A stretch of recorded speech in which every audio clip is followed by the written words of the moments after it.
I thought I would make this clip as I started using water mixable oils in my work last year, and since publishing I've started to get some questions about the media. I don't claim to be an authority on water soluble oils.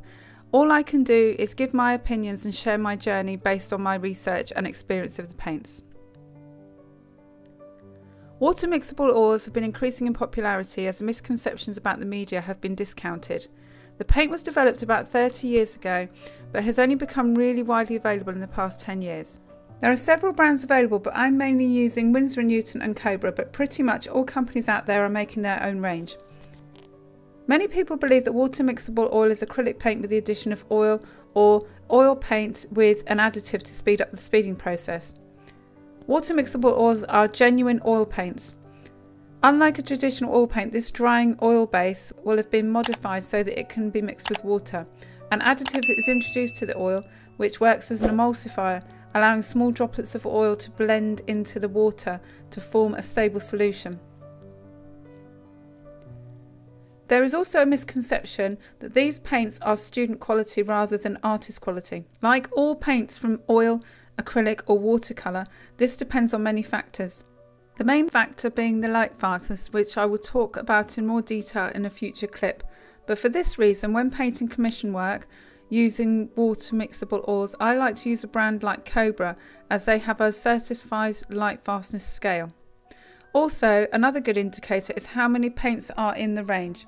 They currently have 70 colours in the range, which is a sizable amount, and they do describe them as artist quality. Obviously, there are a variety of brands out there, and I should stress that I am not sponsored by any brands and that I am using these during the demonstrations. If I'm using the paint with a palette knife, I find that it's better straight out of the tube. If I want a bit more fluidity, I can add the tiniest amount of water and mix it into the paint thoroughly. Alternatively, sometimes I do need it to be quite thin for detailed areas such as eyelashes, in which case I add a medium, for example artisan painting medium, which increases the flow and gloss of the paint, as adding too much water can also dull the surface of the paint.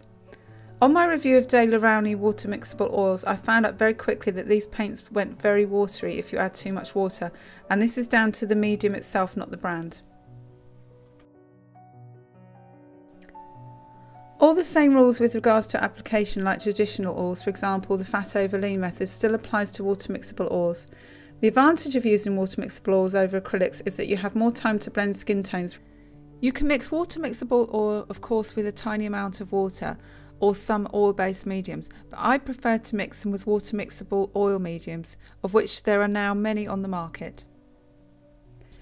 If you have been put off using traditional oil paints in the past because of lack of ventilation or concerns about the toxins in your environment, then these could be a great alternative for you. The quick and easy clear up is also one of the great features of a water mixable oil paint. There's no need for harsh solvents to clean your used brushes, just use soap and warm water to quickly remove the paint. I use Master's brush soap, as I find that after 4 sittings of doing a painting, sometimes the brushes get a bit clogged up, so the Master's brush soap has just got the edge and gives them a really good clean. As there are no solvents involved, just water, these paints are an excellent choice for acrylic artists who may be looking to try out oil painting. If you have any specific questions about water mixable oils or any other art questions, please ask me in the comments below and I will do my best to answer them. I hope you enjoyed this introduction to water mixable oils, which is part of a series which will be rolling out over the next few weeks. So make sure you subscribe and hit the bell to be notified of the next episode in the series, which is about how to use water mixable oils in the alla prima method.